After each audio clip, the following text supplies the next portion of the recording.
The baby's scream cut through the airplane cabin like a warning siren, sharp and relentless, the kind that makes strangers shift in their seats and look anywhere except at the source. Nathan Carter felt every eye burning into his back as he rocked his 6-month-old son against his chest, sweat dampening his collar, hands trembling with exhaustion and fear. He had tried everything he knew, bouncing gently in the narrow aisle, whispering prayers he wasn't even sure he believed in anymore, but nothing worked.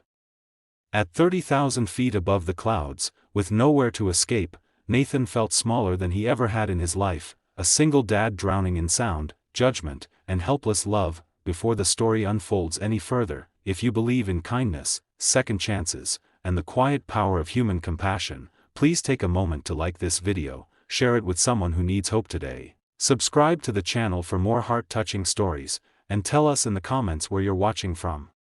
Your support helps stories like this reach hearts around the world. Nathan had not planned to be this man, this tired, broken version of himself gripping a crying baby on a crowded flight. Just a year earlier, life had felt predictable.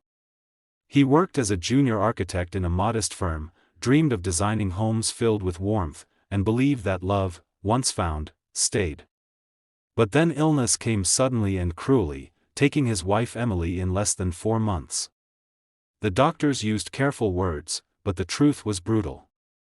She was gone, and Nathan was left standing in a silent hospital hallway with a newborn in his arms and a future he did not recognize. The flight he was on now was not for vacation or joy. He was traveling across the country to move closer to his older sister, the only family willing and able to help him survive this new life. The cabin felt smaller with every cry. A few passengers sighed loudly. One man shook his head in irritation. A woman 2 rows ahead pressed her headphones tighter, as if that could block out the sound and the reality of another person's pain.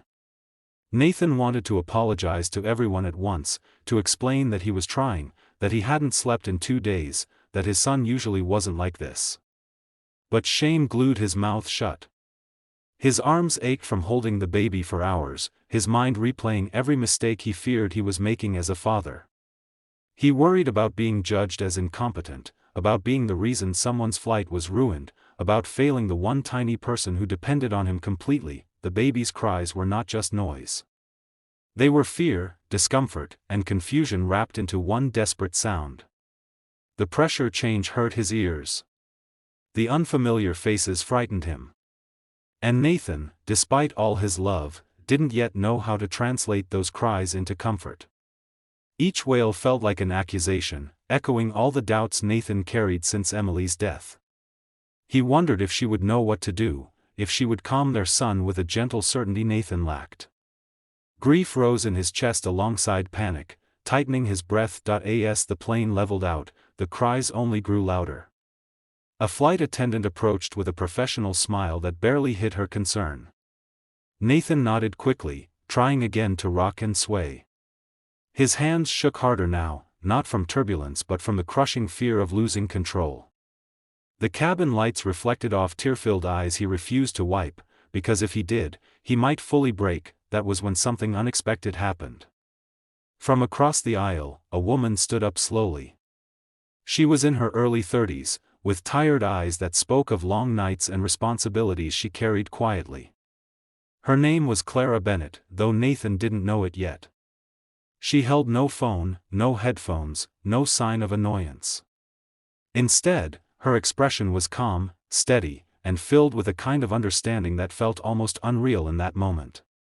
She walked closer, ignoring the subtle tension in the air, and stopped beside Nathan. Clara was traveling alone too, though her heart was heavy with memories. 2 years earlier, she had lost her husband in a highway accident while driving home from work. Overnight, she became a single mother to a toddler, forced to learn strength she never asked for. She remembered flights just like this one, remembered the stares, the sighs, the feeling of being judged before anyone knew her story. As she watched Nathan struggle, something inside her refused to stay seated. Without asking for permission or worrying about what anyone might think, Clara gently reached out and took the baby into her arms. It was an unthinkable move to some, a stranger holding another person's child mid-flight.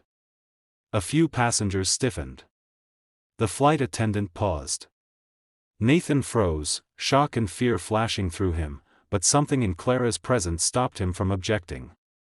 Her movements were confident, practiced, as if guided by instinct rather than thought. She held the baby close to her chest, humming softly, not loudly enough to disturb others but steady enough to create rhythm. She adjusted her posture, angled the baby's head just right, and swayed gently in the narrow space between seats. Within seconds, something remarkable happened. The crying softened, then slowed, then stopped entirely. The baby's tense little body relaxed, his breath evening out as his eyes fluttered closed. Silence spread through the cabin like a collective exhale. Nathan stared in disbelief, his heart pounding for an entirely different reason now.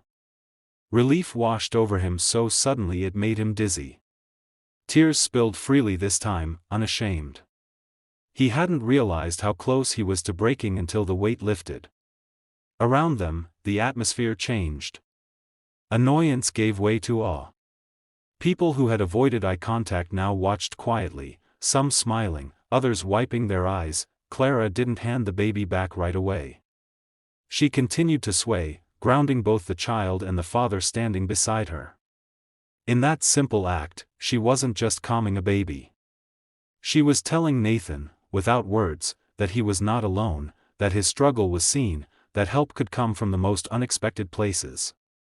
Nathan felt something inside him mend just a little, a crack sealed by compassion. When Clara finally returned the sleeping baby to Nathan's arms, he felt different. Stronger. Not because the situation was solved forever, but because he had witnessed proof that kindness still existed, even at 30,000 feet among strangers. He sat down, holding his son closer, feeling the steady rise and fall of his tiny chest. For the rest of the flight, the baby slept peacefully, and Nathan's thoughts shifted from fear to fragile hope. As the plane descended, Nathan reflected on how close he had come to believing he was failing at everything. One act of courage from a stranger had changed the entire journey. Clara returned to her seat quietly, never seeking attention or gratitude. She didn't need it. She knew what she had done mattered. When the wheels touched the runway, something else landed too, a new understanding inside Nathan's heart. Life would still be hard. There would be sleepless nights, moments of doubt, and days when grief returned without warning.